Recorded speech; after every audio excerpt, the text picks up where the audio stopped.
Another thing we need to ask at the very beginning of this course, not just simply why do we study religion, how do we study religion, but how does one define religion? That may seem fairly elementary, but actually definitions are important at the outset so that we understand what it is studying and the extent to the phenomenon that we're looking at. In the study of religion, there tend to be two approaches to defining religion. The first of these is called substantive.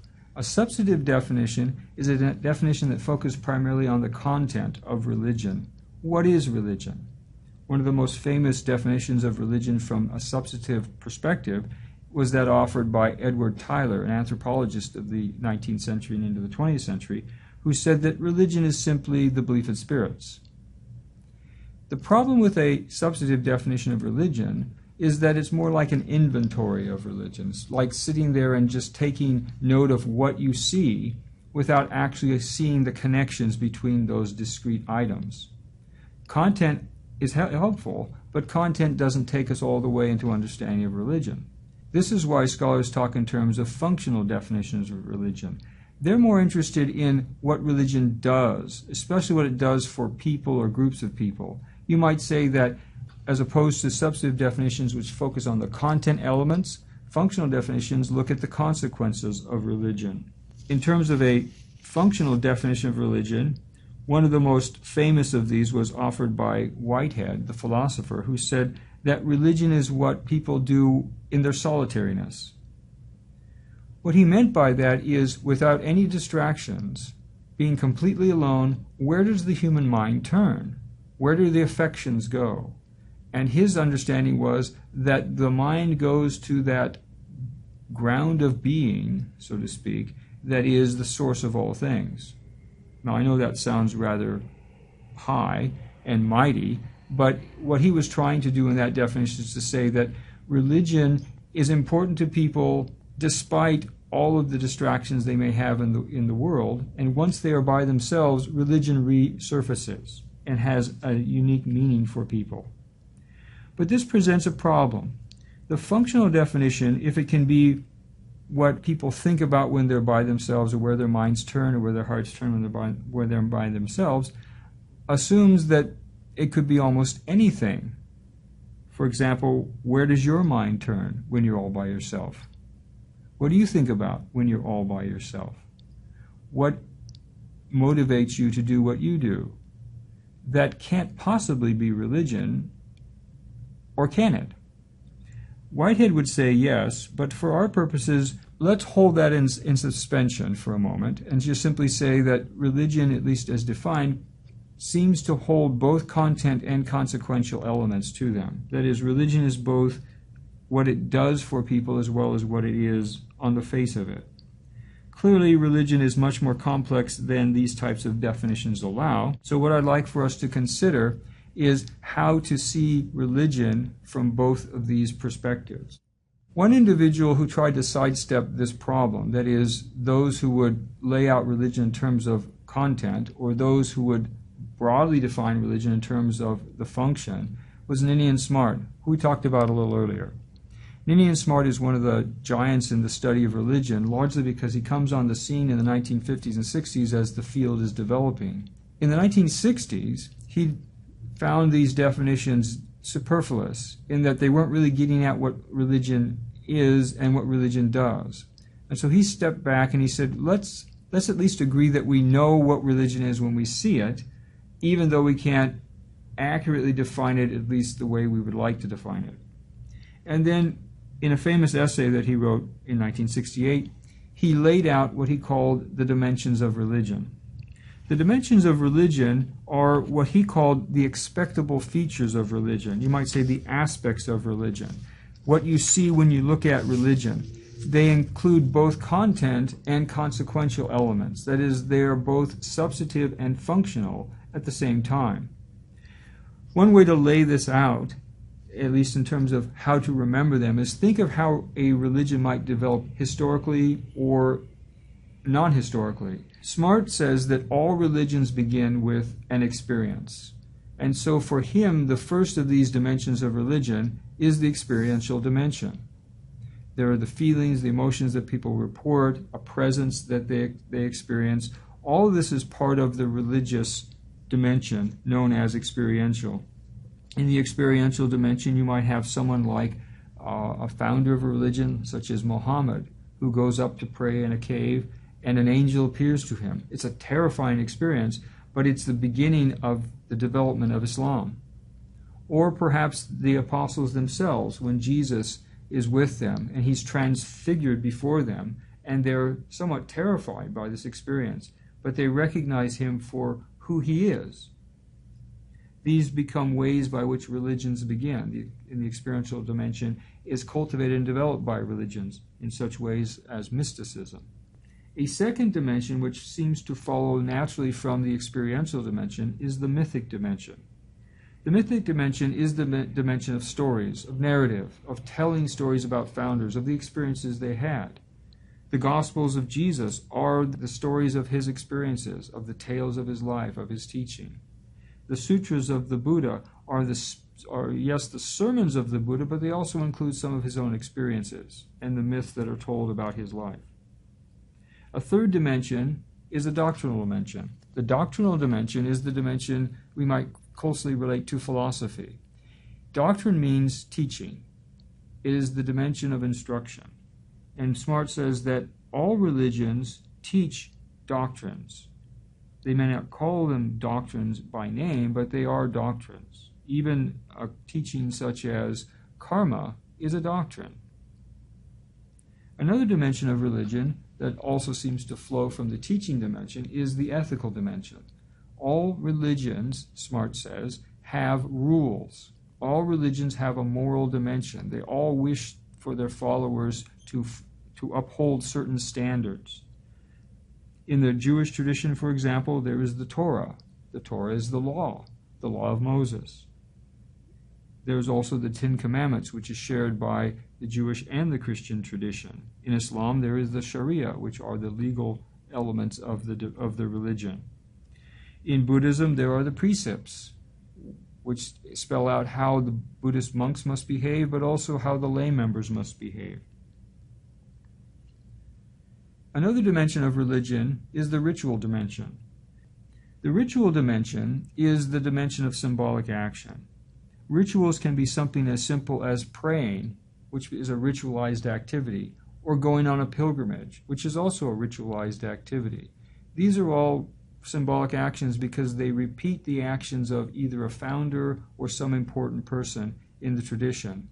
They also touch at the practical element of religion, in which people take those ideas and they put them into practice. Religions are not complete without the social dimension. Religions are about people, they're about institutions, they're about clergy, they're about laity. And so the social dimension is an expectable feature in religions generally. Now, interestingly, I know I've done 6 of these. Interestingly, Smart's original essay had these 6.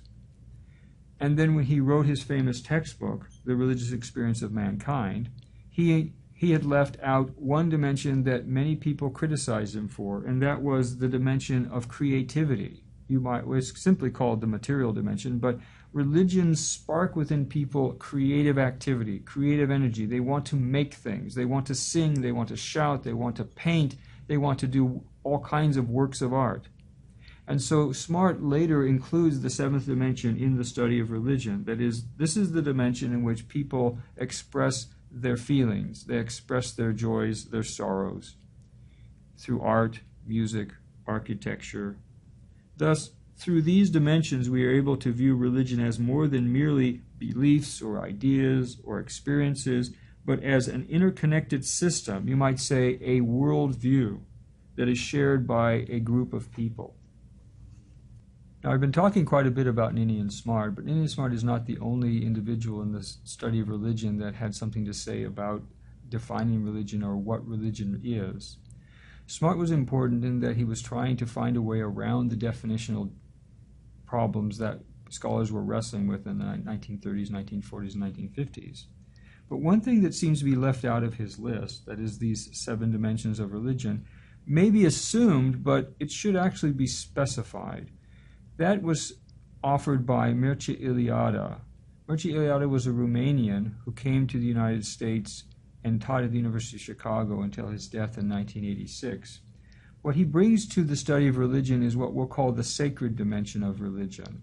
It is Eliade who points out that religion, above and beyond anything else, is an experience that people have with sacred power. The sacred power could be called charisma, charismatic power, or it could simply just be an experience of power itself.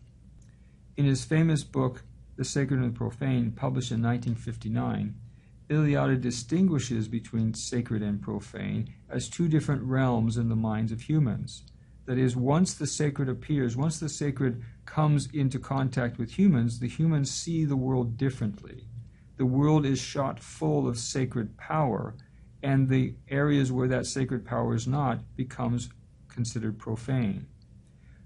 The sacred makes things orderly. It makes things real and meaningful to the individuals who come in contact with that power.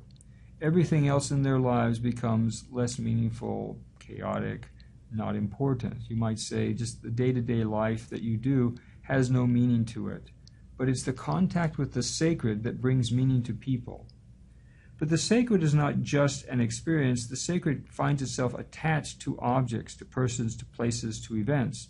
And so religious systems, according to Eliade, begin to build what we see today, that is, individuals who radiate sacred power, places that people go to come into contact with that sacred power, or objects that hold sacred power, or even the events that took place. I mentioned Passover, but it could be the Hajj, other events that become sacred and are repeated again and again in order to continually come into contact with that sacred power. Eliade distinguishes between different kinds of encounters with the sacred. The reason he uses the word sacred rather than the name God or any other name associated with a deity is he wanted to be as broad as possible. In talking about the sacred encounter, Eliade teases out several different kinds of encounters with the sacred. He talks about hierophany. Hierophany is simply taken from the Greek, which means the appearance of the sacred. A theophany. A theophany is the appearance of the sacred in the form of a personage, we'll say in the form of a god, because the word theos, comes from the Greek word that means God, and so this word theophany means the appearance of a god. The word Christophany is another way that he talks about the appearance of the sacred. It's less defined. You might say that it's the power that is found in an object that the sacred touches or pierces through. In the case of Moses is wandering, tending sheep, and God appears to him, or at least it's understood as God appears to him in the form of a bush that burns but is not burning. That would be considered a Christophany. These eruptions create, in Eliade's mind, for at least the religious person, order and chaos. When the sacred appears, it marks a spot. It marks something as distinct, and then people understand that that place is venerable or should be venerated because it's distinct. And people seek to live as close as possible to the sacred. I mentioned Moses in the burning bush. Here's an illustration of that, where Moses approaches the bush that's burning out of curiosity, and from the bush God speaks and says, "Take off your shoes, this is holy ground." He complies, and he gets his mission from God to rescue the Hebrew people from their bondage in Egypt. Eliade talks about sacred centers, spots that are marked by sacrality because the sacred appeared there. In Eliade's work, he notes certain kinds of examples of that sacred center. One of the most famous of these is the tree symbolism. The tree symbolism is supposed to mark a spot where the sacred appeared, but it also links the worlds heaven, earth, and the underworld. The tree is the perfect example since its branches reach up to the heavens, its trunk is in the world that we inhabit, and its roots go way, way down into the underworld. You have tree symbolism in many of the major world's traditions. Here are two examples that many of you will recognize. The Bible, the Christian Bible and the Hebrew Bible, open with the Garden of Eden. After the creation, Adam and Eve are placed in the garden. God commands them not to eat of a certain tree. This is the tree of the knowledge of good and evil. They eat from that tree, however, and it sets the entire biblical narrative into action. Another tree in the Bible is at the end of the Bible, in the book of Revelation. In the book of Revelation, you come to the end of the book after all of the disasters, all of the judgments that take place, and at the end, paradise is recreated. But instead of the tree of the knowledge of good and evil, in the garden at the end of time, at the end of the book of Revelation, is the tree of life. It's the tree that everyone eats from for eternal life. Now, those are two major trees in the Western tradition, and identifiable trees that everyone knows about. But in the Buddhist tradition, there is a tree, and it's the tree of enlightenment. The Buddha, it is said, sat under a Bodhi tree. The Bodhi tree is the tree of enlightenment. The word Bodhi means enlightened. He sat under a tree and was enlightened, and he understood what the condition of humanity was and how to fix that condition. That is, how to bring salvation to all living beings and all conscious beings. That tree is a symbol of Buddhism, and you'll see that here in this illustration. The Buddha isn't there, but he woke up and realized how to fix the problem of rebirth and left this world and is no longer here. The Buddhist teaches that if we follow the example of Gautama, the Buddha, we too will end the cycles of rebirth and find our way to nirvana, which is the place of the cessation of rebirth. There are other scholars that come later, more recent ones, such as Charles Long. Charles Long was a student of Eliade at the University of Chicago, taught in many different universities, but he talks primarily about what he calls sign and signification. It has to do with symbols and symbol structures. I have here that symbols and symbol clusters have the potential to radiate powerful meanings. This is a near quote from Charles Long in his famous book, Sign and Signification. What he means by this is that symbols have meanings that radiate from them, and we know them, sometimes intuitively, sometimes we know them just by recognizing them. And we do not need necessarily see the entire symbol, the symbol cluster, in order to understand what is being communicated. You see here a statue, it's the Statue of Liberty. But you don't need to see the entire statue to understand the meaning and the symbolism of the Statue of Liberty.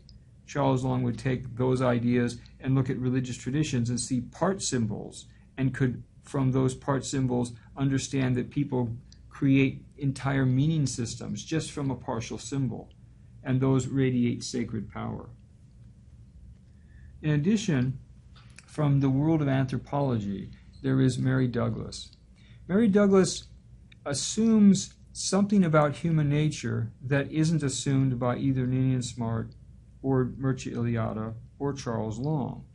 In fact, Mary Douglas goes so far as to say that the key to religion is not the sacred appearance. It's not God. It has nothing to do with the sacred.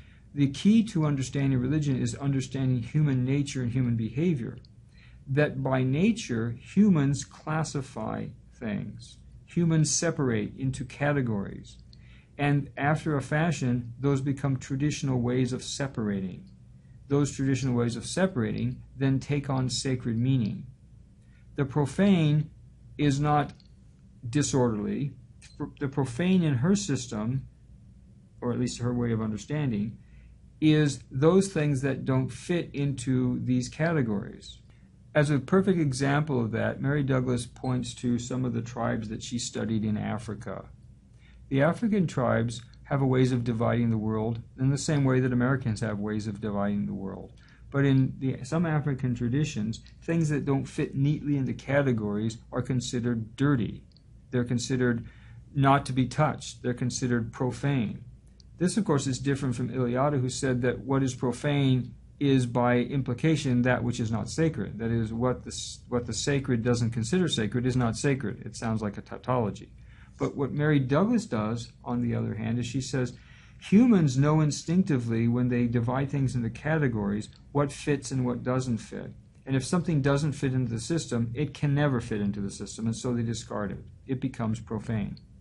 But sometimes, by accidents of history, accidents of birth, some things fall out of predetermined categories. What do cultures do when they actually wish to appropriate those things that fall outside of categories? Douglas goes on to say that they create rituals. Impurity, that is, the profane encroaching upon the sacred or sacred categories, requires ethical as well as ritualized responses. In some cultures, for example, when twins are born, that's not natural. Animals give birth to multiple young. Humans do not. Typically, humans give birth to one child at a time. In some ancient cultures, the way to deal with that problem of categorizing is simply to kill the child. That way it preserves the sacrality of that system. But in some cultures, and she was studying one African culture, they don't wish to kill anyone. They simply wish to figure out how to fit them into the categories that are predetermined. So in the example of the twin, there's one example given to us by Victor Turner, another anthropologist, who says that when twins are born, there's a problem, there's a disruption. The sacred world needs some kind of a way to bring order back in from this unusual birth. Mary Douglas is instructive here. The ritual that's done is a ritual of rebirth in which the twins are reborn as single birth. It's almost like a deception. That is, the people know that they're doing the ritual in order to reincorporate the individuals into the group, but into the group as single individuals rather than as dual individuals. The categories are preserved, the culture deals with the sacred breach, and everything is fine. Much of this is to reestablish physical and symbolic separation that the categories create. Separation such as male world from female world, or sacred world from non-sacred world, or the world of the gods from the world of the people, or as the anthropologist Levi-Strauss said, the world of the raw, the world of the cooked. We'll see this in the Native American traditions, in which gods are those who receive the offerings from the people. The gods eat raw things because they're throwing meat onto a fire to the gods, whereas people distinguish themselves by eating cooked things. But in the end, you want a definition for religion, don't you? So what I'm going to do is give you a useful definition of religion, and that is from the sociologist Robert Bellow. Robert Bellow was a sociologist at the University of California at Berkeley, and he studied Japanese culture.